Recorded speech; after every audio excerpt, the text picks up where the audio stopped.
ओम शांति। 15 जनवरी 2026। आज के अनमोल मधुर महावाक्य। आज बाबा ने कहा, मीठे बच्चे, तुम्हारे मुख से कभी भी हे ईश्वर, हे बाबा शब्द नहीं निकलना चाहिए। यह तो भक्ति मार्ग की प्रैक्टिस है। प्रश्न, तुम बच्चे सफ़ेद ड्रेस पसंद क्यों करते हो? यह किस बात का प्रतीक है? उत्तर, अभी तुम इस पुरानी दुनिया से जीते जी मर चुके हो, इसीलिए तुम्हें सफ़ेद ड्रेस पसंद है। यह सफ़ेद ड्रेस मौत को सिद्ध करता है। जब कोई मरता है तो उस पर भी सफ़ेद कपड़ा डालते हैं। तुम बच्चे भी अभी मरजीवा बने हो। ओम शांति। रूहानी बाप बेट बच्चों को समझाते हैं। रूहानी अक्षर ना कहो, सिर्फ बाप कहें तो भी ठीक है। बाप बेट बच्चों को समझाते हैं। सब अपने को भाई भाई तो कहते ही हैं, तो बाप बेट समझाते हैं बच्चों को।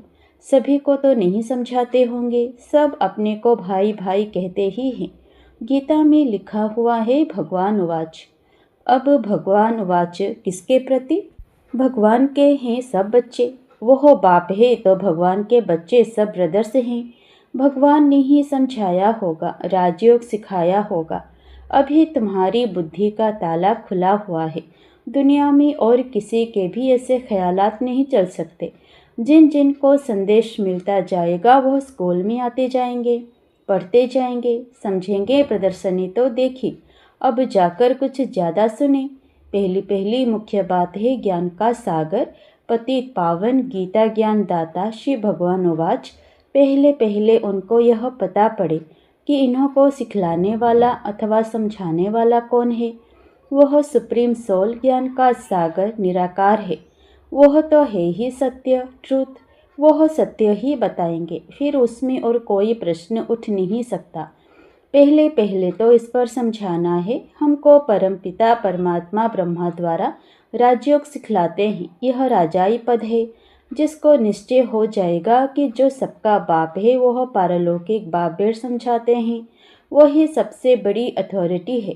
तो फिर दूसरा कोई प्रश्न उठ ही नहीं सकता। वह है पतित पावन, तो जब वह यहाँ आते हैं तो जरूर अपने टाइम पर आते होंगे। तुम देखते भी हो, यह वही महाभारत लड़ाई है। विनाश के बाद फिर वाइसलेस दुनिया होनी है।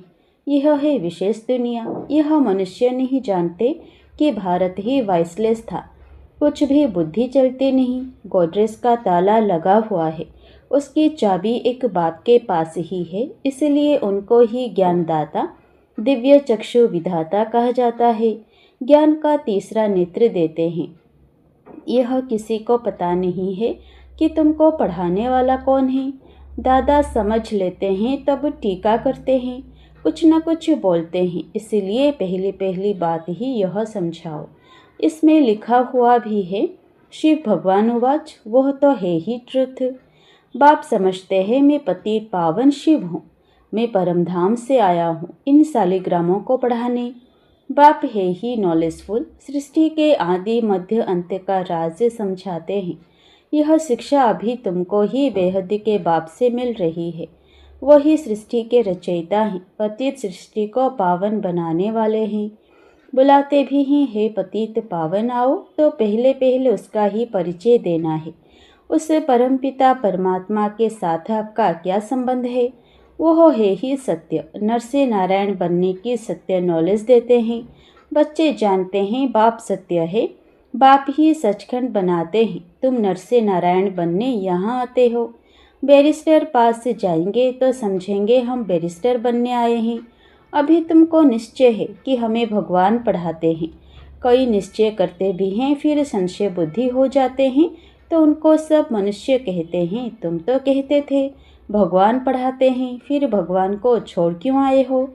संशय आने से ही भागंती हो जाते हैं, कोई ना कोई विकर्म करते हैं। भगवान उवाच, काम महाशत्रु है, इन पर जीत पाने से ही तुम जगत जीत बनेंगे।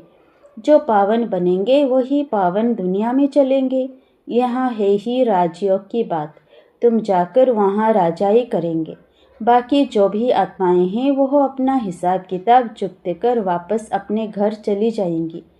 यह क़यामत का समय है। अब यह बुद्धि कहती है सत्यों की स्थापना जरूर होनी है। पावन दुनिया सतयुग को कहा जाता है। बाकी सब मुक्तिधाम में चले जाएंगे, उनको फिर अपना पाठ रिपीट करना है। तुम भी अपना पुरुषार्थ करते रहते हो पावन बन और पावन दुनिया का मालिक बनने के लिए। मालिक तो सब अपने को समझेंगे ना। प्रजा भी मालिक है। अभी प्रजा भी कहती है ना हमारा भारत। बड़े ते बड़े मनुष्य सन्यासी आदि भी कहते हमारा भारत। तुम समझते हो इस समय भारत में सभी नरकवासी हैं। अभी हम स्वर्गवासी बनने के लिए यह राजयोग सीख रहे हैं। सब तो स्वर्गवासी नहीं बनेंगे, यह अभी ज्ञान आया है। वो लोग जो सुनाते हैं, शास्त्र सुनाते हैं, वह है शास्त्रों की अथॉरिटी।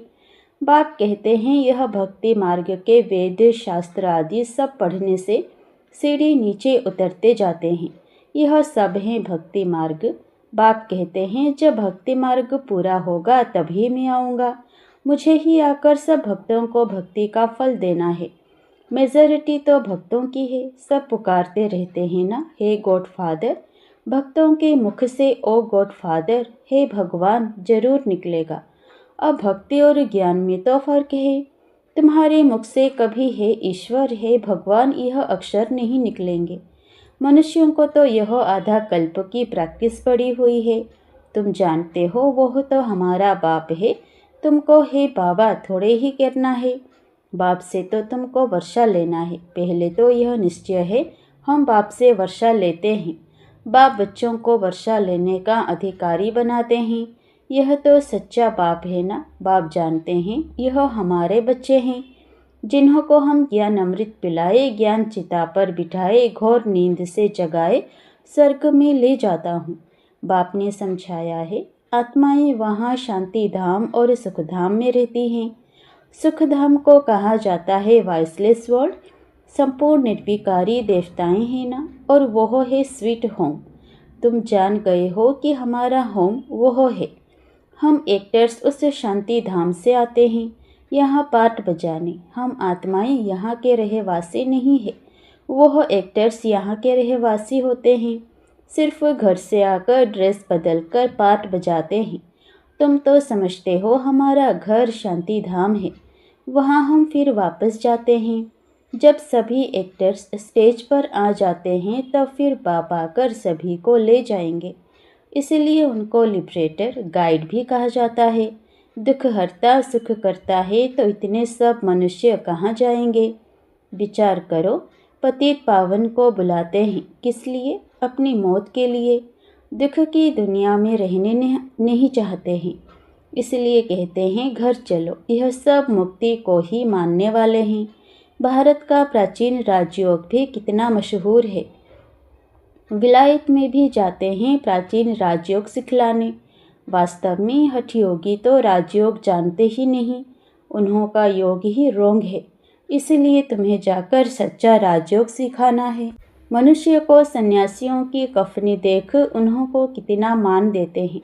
बौद्ध धर्म में भी सन्यासियों को कफनी पहनी हुई देख उनको मानते हैं।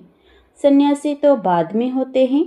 बौद्ध धर्म में भी शुरू में कोई सन्यासी नहीं होते हैं। जब पाप पड़ता है तब सन्यास धर्म स्थापन होता है। शुरू में तो वह आत्माएं ऊपर से आती हैं, उनकी संख्या आती है। शुरू में सन्यास सिखलाकर क्या करेंगे? सन्यास होता है बाद में। यह भी यहाँ से कॉपी करते हैं। क्रिश्चियन में भी बहुत हैं जो सन्यासियों का मान रखते हैं।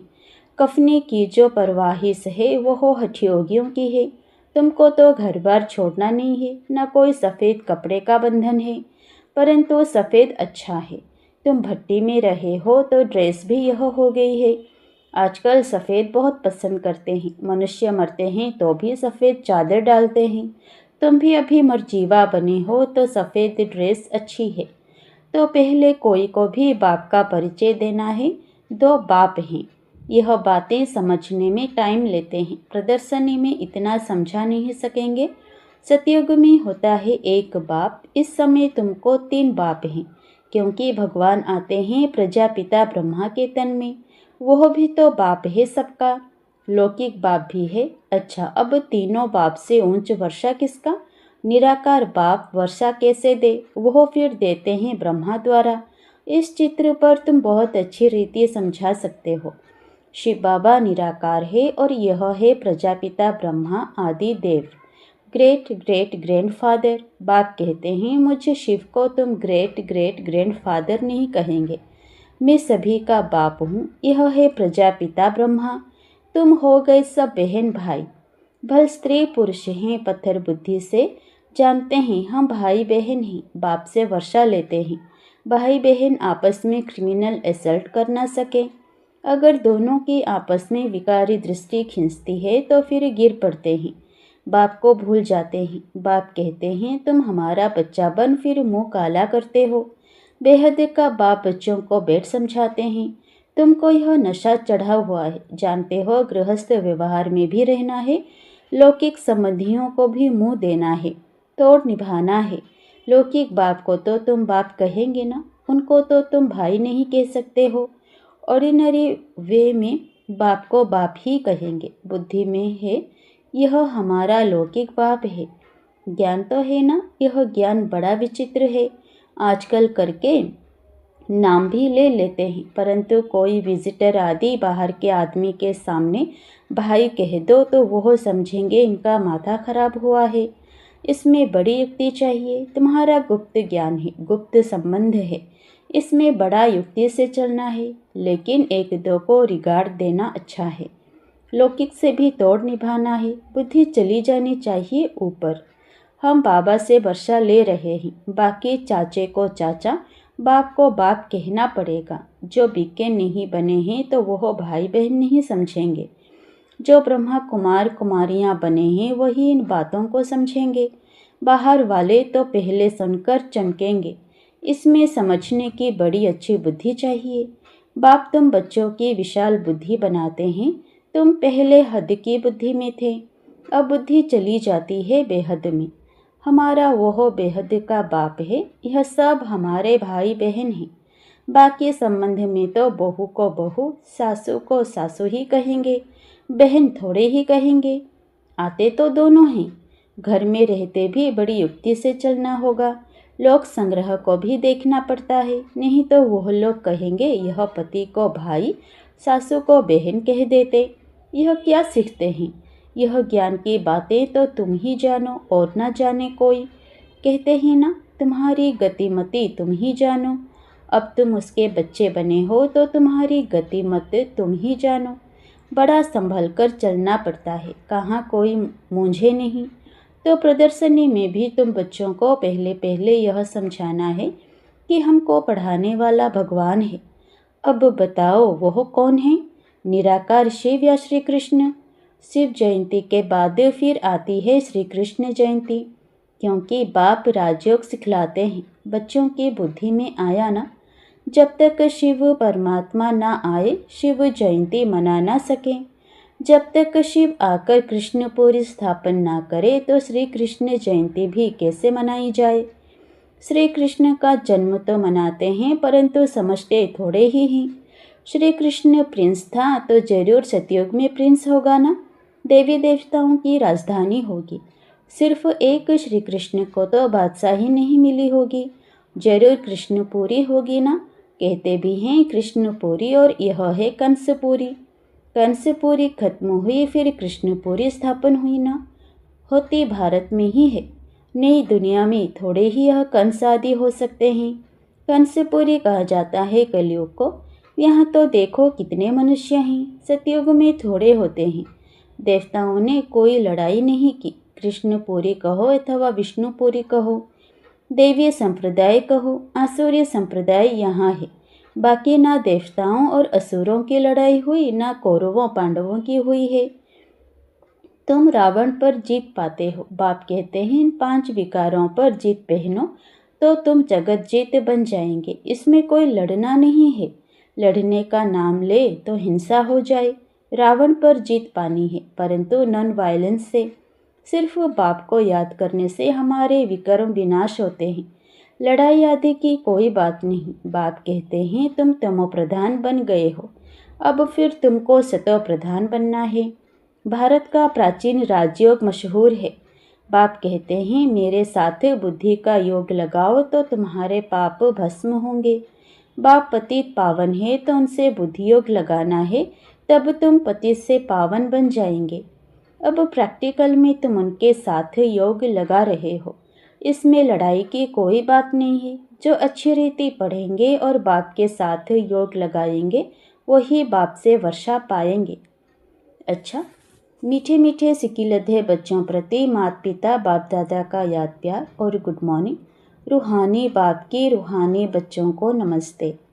धारणा के लिए मुख्य सार। पहला, भाई भाई की दृष्टि का अभ्यास करते हुए लौकिक बंधनों से तोड़ निभाना है, बड़ी युक्ति से चलना है।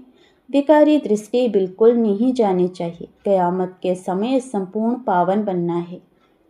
दूसरा, बाप से पूरा वर्षा लेने के लिए अच्छी रीति पढ़ाई करनी है और पतित पावन बाप से योग लगाकर पावन बनना है।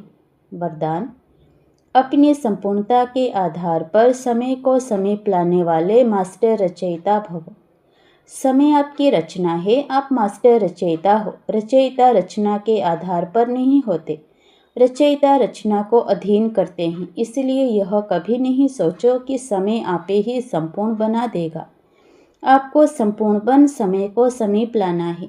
वैसे कोई भी विघ्न आता है तो समय प्रमाण जाएगा जरूर, लेकिन समय से पहले परिवर्तन शक्ति द्वारा उसे परिवर्तन कर दो तो उसकी प्राप्ति आपको हो जाएगी। समय के आधार पर परिवर्तन किया तो उसकी प्राप्ति आपको नहीं होगी।